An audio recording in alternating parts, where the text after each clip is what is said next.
అందరికీ నమస్కారం అండి. ఈరోజు మనం ఏడిది కవీంద్ర గారు రచించిన దొరికితేనే దొంగలు అనే ఓ చక్కటి కథను విందాం. ఇక కథలోకి వెళ్దాం. విశ్వచైతన్య కాలనీ రోడ్లన్నీ ఎండధాటికి గుక్క తిప్పుకోలేక నిర్మానుష్యమైపోయాయి. సమయం చూస్తే మధ్యాహ్నం 1:30. రోడ్డు మీద పిట్ట లేదు. సూర్య ప్రతాపానికి తలలు ఒక పక్కకు వాల్చేసి రోడ్డు వారుగా చెట్లు నీడలు చూసుకుంటూ నడుస్తున్నారు దంపతులైన సత్యానందం, సుబ్బమ్మ. వాళ్ళకి ఈ కాలనీ కొత్త. ఈ కాలనీ వాళ్ల విచిత్ర మనస్తత్వాలు ఇంకా కొత్త. ఏంటి మీ చాదస్తం? పెంచక ఓ 100 రూపాయల అద్దె పెంచాడని 10 ఏళ్ల నుంచి ఉంటున్న ఇల్లు ఖాళీ చేద్దామంటారా? ఈ కాలనీలో అంత తక్కువ అద్దెకి ఏ సన్నాసి ఇల్లిస్తాడో చూస్తాను కదా. మన యజమాని ఎంతో నయమంటే వినరే. పాపం, కరెంటు ఫ్యూజు పోయిన ప్రతిసారి చక్కగా తనే వేసి పెట్టేవాడు. ఇంటి మీదకి కోతులెక్కిన ప్రతిసారి మిమ్మల్ని ఎక్కమనకుండా తనే ఇల్లెక్కి పెంకులు సర్దేవాడు. ఎప్పుడైనా తినాలనిపించి బాబాయ్ గారు ములగాకు కావాలి అని చెప్పిందే తడువు. పాపం, అంత లావు మనిషి కూడా ములగ చెట్టెక్కి కోసిచ్చేవాడు కదండి. అలాంటి ఇంటి ఓనర్లు ఎక్కడో గాని ఉండరండి. చెబితే వినరు కదా. ఈ ఎండలో నడిచి నా ప్రాణం పోయేలా ఉంది, సుబ్బమ్మ ఉక్రోషంగా అంది. కోపంగా చూశాడు సత్యానందం. చాలేవోయ్, ఇంకాపచేయ్. ఏ 100 అంటే అంత తేరగా ఉందా నీకు? ప్రతి నెల మీ బాబాయ్ ఏమైనా ఇస్తాడేమో కనుక్కో ఆ 100ను. అక్కడే ఉండిపోదాం. ఆ 100 సంపాదించేటప్పటికి తెలుస్తుంది డబ్బంటే ఏమిటో. పక్కింటి పుల్లమ్మ దగ్గరికెళ్ళి సాంబార్ పొడి అప్పు తేవడం అనుకున్నావా? 100 రూపాయలు సంపాదించడం అంటే? ఊరికే నసపెట్టక నడుముందు. పై మీద కండువాతో గాలి విసురుకుంటూ రుసరుసలాడాడు. ఉసూరుమంటూ వేడి నిట్టూర్పులు వదులుతూ భర్త పిసినారితనాన్ని తిట్టుకుంటూ నడుస్తున్న సుబ్బమ్మ ఉన్నట్టుండి ఆగిపోయి రోడ్డుకేసి మిర్రిమిర్రిగా చూడసాగింది. సరిగ్గా కళ్ల ముందు రోడ్డు మీద మెలిమెల్లాడుతున్న ఆ హారాన్ని చూసేసరికి అటూ ఇటూ చూసి చటుక్కున చేతిలోకి తీసుకుంది సుబ్బమ్మ. ఏవండోయ్, ఇది చూశారా? బంగారు గొలుసు. పొద్దున్నే ఎవరి ముఖం చూశామో గాని నా పంట పండిందండి. సంతోషంతో దగదగలాడింది సుబ్బమ్మ ముఖం. హా అంటూ ఒక్కసారిగా ఆశ్చర్యపోయి సత్యానందం ఒక్క ఉదుటున భార్య దగ్గరికొచ్చి గభాలను ఆ హారాన్ని అందుకొని జనం కళ్ళబడకుండా కండువా అడ్డం పెట్టి ఒళ్లంతా కళ్ళు చేసుకుని తనివి తీరా పరీక్షించాడు. పట్టరాని ఆనందంతో ఉక్కిరి బిక్కిరైపోయాడు. ఏమే, నిజంగానే మన పంట పండింది సుమా. ఈ నెక్లెస్ చూస్తుంటే కళ్ళు జిగేలమనిపోతున్నాయి అనుకో. ఆ పడేసుకున్న దౌర్భాగ్యుడెవడో కాని మన దరిద్రం వదిల్చాడే. అయినా నేను చెప్పలా ఈ కాలనీ గొప్పతనం గురించి? అడుగు పెట్టామో లేదో బంగారం వచ్చి చేతిలో పడింది. ఇంకిక్కడ ఇల్లు అద్దెకు తీసుకుంటే ఇంకేం వచ్చి పడుతుందో. మన ఇల్లు బంగారంగాను అంటూ ఆ హారాన్ని ఆప్యాయంగా తడివి చూసుకున్నాడు. అయితే ఇతగాడి నోరు పెద్దదవడం వల్లను, అదే సమయంలో సూర్యకాంతంకి చేతిలోని ఆభరణం నెరవటం వల్లను, అంటే ఒకే క్షణంలో ఆడియో వీడియో సౌకర్యాలు రెండూ కలగటంతో జరిగిన సంగతంతా పక్కింటి యువజంట తాలూకు కళ్ళు చెవులు మొత్తం గ్రహించేశాయి. ఇటువంటి వ్యవహారాల్ని నడపడంలో వాళ్లు మంచి దిట్టలై ఉండటం వలన అప్పటికప్పుడు ఓ పథకం ఆ కుళ్ళు మెదళ్లలో తయారైపోయింది.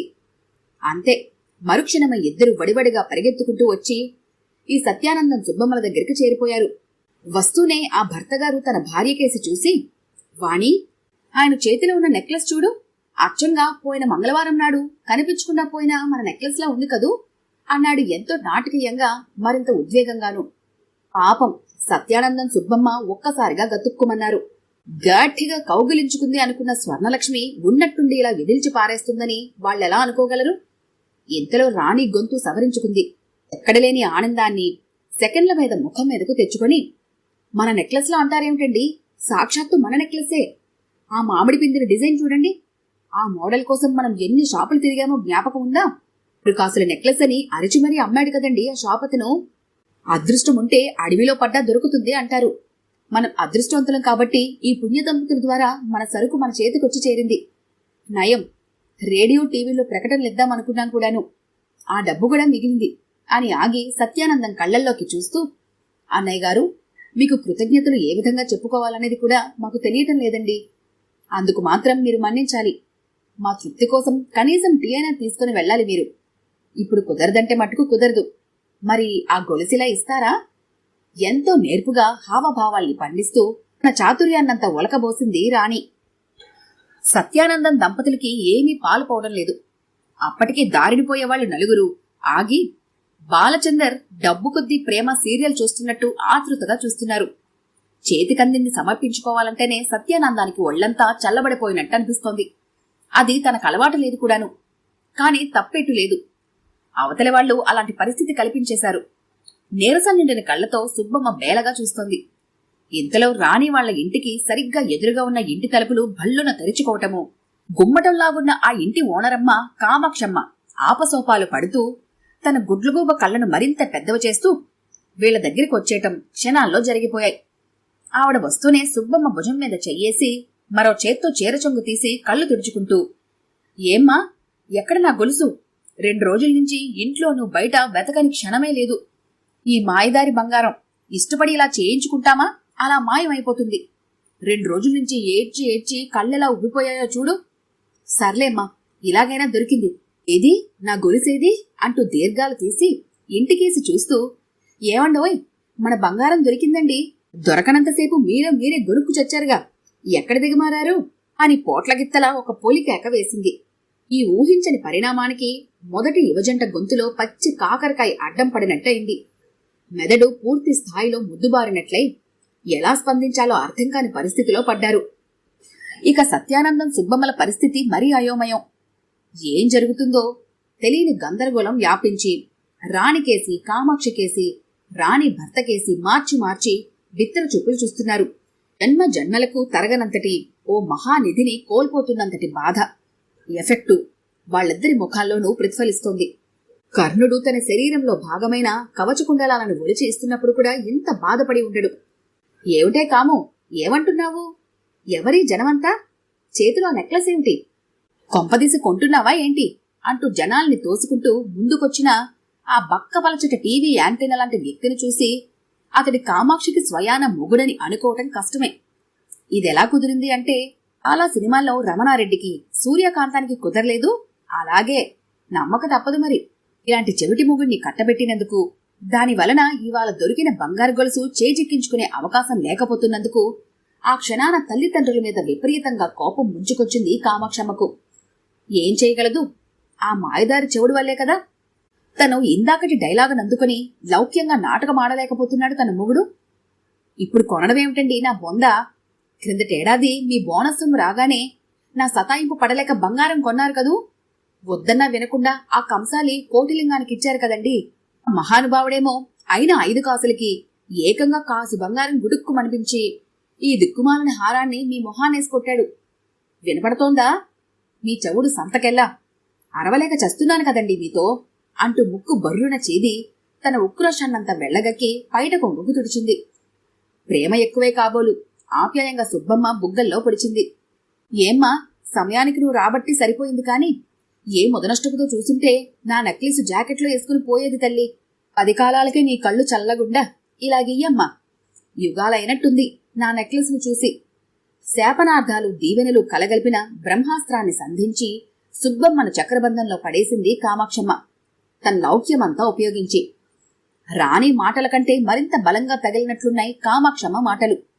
నోటి దగ్గర చాక్లెట్ ని అమాంతంగా వచ్చి తోటి పిల్లాడు లాగేసుకుంటే క్రింద పెదవి విరిచి ఏడుపు లంకించుకునే చిన్నపిల్ల ముఖంలాగా తయారైంది సుబ్బమ్మ ముఖం. ఏడుపొకటే తక్కువ. సత్యానందమైతే లోపల నుండి తన్నకొస్తున్న ఏడుపుకి గొంతు దగ్గర ఆనకట్ట వేసి పైకి మాత్రం బలవంతపు నవ్వుతో వెర్రివాడలా పళ్ళికేస్తున్నాడు. చుట్టూ చూస్తున్న జనం అసహనంతో దిక్కులు చుట్టం మొదలుపెట్టారు. ఇది భరించలేక కాబోలు ఒక టోపీవాలా ముందుకొచ్చి తన టోపీ తీసి పట్టుకుని ఒక్క వెంట్రుకైనా లేని గుండును విసుగ్గా గీక్కుంటూ, ఏంటండి ఈ సస్పెన్సు? భరించలేక నరాలు తెగుతున్నాయి ఇక్కడ. టీవీల్లోనూ సస్పెన్సే, సినిమాల్లోనూ సస్పెన్సే. ఆఖరికి ఒరిజినల్ జీవితంలోనూ దిక్కుమాలను సస్పెన్స్ అయితే ఎలాగండి బాబు? దయచేసి ఆ నెక్లెస్ ఎవరిదో తెమల్చండి సార్, ఇంటికి పోవాలి, బోల్డ్ పనుంది అంటూ టోపీ తీసి నేలకేసి కొట్టాడు. ఆగండి సార్, ఇదంతా చూసి సరిగ్గా క్లైమాక్స్ టైంకి వెళ్ళిపోతానంటే ఎలా మీరు? ఇప్పటికీ ఈ నెక్లెస్ నాదంటే నాదంటూ 2 జంటలొచ్చాయి. నగ దొరికిన జంటైతే రోడ్డు పక్కన విగ్రహాల మాదిరిగా మాటామంతి లేకుండా బిగుసుకుపోయి నిలబడ్డారు. ఇంకా ఎవరెవరొస్తారో? అసలు దీని సొంతదారులెవరో తెలియకుండా ఇంటికెళ్ళి ఏం చేస్తారండి? తిండెలా సహిస్తుంది అసలు? ఇదో జాతీయ సమస్యలా వర్ణిస్తూ టోపీవాలా కేసి చూస్తూ గురిగాడు రోడ్డు పక్కనున్న టీ కొట్టు ఓనరు పుల్లయ్య. ఈ సమస్య ఇలాగే మరో 2 గంటలు సాగితే చూసి చూసి శోష వచ్చిన జనము, వాగి వాగి కళ్ళు బైర్లు కమ్మిన నగ యజమానులు తన దగ్గర 4 టీలు తాగుతారు కదని అతగాడి ఆశ. ఇదంతా దూరంగా ఉన్న చెట్టు కింద నిలబడి గమనిస్తున్న కానిస్టేబుల్ శతగోపం ఒక్కసారి గుండెల నిండా ఊపిరి పీల్చుకొని సైకిలు చెట్టుకి జారవేసి జనంకేసి కదిలాడు. ఇటువంటి విషయాలను డీల్ చేయటం అతనికి కొట్టిన పిండి. లాఠీ ఊపుకుంటూ జనాన్ని నెట్టుకుంటూ ప్రత్యక్షమైన కానిస్టేబుల్ని చూడగానే అప్పటిదాకా చేపల మార్కెట్లా ఉన్న అక్కడి వాతావరణం ఒక్కసారిగా ఎవరో ప్రముఖుడి మరణ వార్త విని సంతాపం పాటిస్తున్నట్టు నిశ్శబ్దం అయిపోయింది. వస్తూనే శటగోపం సత్యానందం భుజం తట్టాడు. ఓ, అయితే ఆ నెక్లెస్ ఎక్కడుందన్నమాట. పొద్దున్నే ఎవరో గుండమ్మంట మా స్టేషన్ కాడకొచ్చి ఈ కాలనీలోనే ఎక్కడో తన నెక్లెస్ జారిపోయిందని ఫిర్యాదిచ్చింది. దాంతో టీ కూడా తాక్కుండా ఊర కుక్కలా పొద్దున్నిండి ఈ సందులన్నీ తిరుగుతున్నాను. వెదవ బతికిపోయింది బొత్తిగాను. చూడయ్యా, నీకు బహుమతి ఇప్పిస్తాలే, ఏది ఆ నగ ఇలాగియ్యి అంటూ ఆపద్బాంధవుడిలా ఓ ఫోజిచ్చాడు. ఎందుకైనా మంచిది, మళ్లీ ఓసారి కదిపి చూద్దామని రాణి భర్త కొంచెం ఓపిక తెచ్చుకుని గొంతు మెల్లగా సవరించాడు. అయ్యా శటగోపం గారు, మీరెక్కడో కొద్దిగా పొరపడినట్లున్నారండి. బహుశా గుండమ్మగారి కాలనీ ఇదయ్యి ఉండదు. ఈ నగ అచ్చం మానగలాగే. మాట పూర్తి కాకుండానే కామాక్షమ్మ కాళికాదేవిలా కయ్యమంది. వదిలేస్తే చేజారిపోయేలా ఉందని ఆవిడికి అర్థమైపోయింది. ఏమండోయ్, అబద్ధాలు ఆడటానికైనా కాస్తంత హద్దుండాలి. ఆడదాని కదా అని ఎగరేసుకుపోదాం అనుకుంటున్నారా? నా దగ్గర చెల్లవు అలాంటివి అంటూ హుంకరించింది. హుష్, నోర్మియండమ్మా. ఏంటి, నాకే శటకోపం పెడదామనుకుంటున్నారా? వీలవ్వదలాగా ఊరికి కంఠాలు పెంచేస్తున్నారేంటి? పేపర్ మిల్లు సౌండ్ లాగా. ముందు పోలీస్ స్టేషన్కి రండి అసలు మీరందరూ, అక్కడ మాట్లాడుకుందాం. శటగోపం ఎగిరిపడ్డాడు. అయితే ఇంతలో టీకట్టు ఓనర్ మెదడులో టార్చ్ లైట్ వెలిగినట్లయింది. అతడు వెంటనే ఒక్క కేక వేసి, ఆ పట్టేశా కానిస్టేబుల్ గారు, ముసుగు వదిలిపోద్ది చూడండి. ఆ చిన్నమ్మగారేమో 6 కాసుల నెక్లెస్ అంటున్నారు, ఈ పెద్దమ్మగారా 4 కాసుల నగ అంటున్నారు. అరుగో టైంకి కంసాలి బ్రహ్మం గారు ఇక్కడే ఉన్నారు, ఆయన్ని పరీక్ష చేయమనండి. బ్రహ్మంగారు రండి, ఇది కొంచెం చూసి చెప్పండి. దొంగెవరో దొరెవరో నేను చెప్తాను అంటూ 2 చేతులు నిక్కర జేబులో పెట్టుకుని జేమ్స్ బాండ్లాగా తెలగరేశాడు. అక్కడున్న జనమంతా అదే కరెక్ట్ అంటూ గట్టిగా సమర్థించటంతో బ్రహ్మంగారు ముందుకొచ్చి నగ చేతిలోకి తీసుకున్నాడు. పోస్టుమార్టం రిపోర్టు ఏమైందా అని అక్కడున్న జనమంతా మగాళ్లైతే తమ పిచ్చిగడ్డాల్ని, ఆడవాళ్లు తమ పిలక సవరాల్ని ఉత్కంఠతో పీక్కోవటం మొదలుపెట్టారు. క్షణాలు గడిచినాయి. దగ్గర సామగ్రి అంత సిద్ధంగా ఉండటంతో పరీక్ష విజయవంతంగా పూర్తి చేసి బ్రహ్మంగారు నోరు తెరిచారు. చూడండమ్మా, అయ్యా, ఫలితాలిప్పుడు నా చేతిలో ఉన్నాయి. అది చెప్పబోయే ముందు ఎప్పట్లాగే ఓ మంచి మాట. దురాశ దుఃఖానికి చేటు, పేరాశ పెదవికి చేటు అని పాడుతా తీయగాలో బాలసుబ్రహ్మణ్యంలా ఓ కొసమెరుపు చెప్పి, ఏవండోయ్, ఇది అసలు బంగారమే కాదు, 100కి 100 క్యారెట్లు గిల్టు నగ. తన్నుకు చచ్చేటంత సీనేమీ లేదిక్కడ. 25 రూపాయలు విలువ చేసే గొలుసన్నమాట. అసలు రంగు తేల్చాడు. జనమంతా హా అంటూ ఒక్కసారి నోళ్లు వెళ్లబెట్టారు. ఇక రాణి దంపతులు కామాక్షమ్మ పరిస్థితి దీనాతి దీనం. బిక్క చచ్చి తేలుకుట్టిన దొంగల్లా బిర్ర బిగిసి పిచ్చి పట్టినట్టు హిహిహి అంటూ మొహాలు పైకెత్తలేక తలలు వంచుకున్నారు. గబగబా అడుగులేసుకుంటూ అక్కడ నుండి పారిపోయారు. కానిస్టేబుల్ శటగోపం గారు ఎప్పుడు జారిపోయింది ఎవరూ గమనించనైనా లేదు. ఏమిటి చూస్తున్నారు చోద్యం? ఇలాంటి దొంగ వెధవల మధ్యనా మీరు అద్దెంటికి ప్రయత్నం చేస్తున్నారు? చేసింది చాలు, నడవండి ముందు మన పాత ఇంటికి అంటూ కొయ్యబారి నిల్చున్న భర్త చెయ్యి పట్టుకుని ముందుకు నడిచింది సుబ్బమ్మ. ఈ కథ కనుక మీకు నచ్చినట్లయితే లైక్ చేయండి, షేర్ చేయండి. మరిన్ని ఇంట్రెస్టింగ్ కథల కోసం మా ఛానల్ని తప్పకుండా సబ్స్క్రైబ్ చేసుకోండి.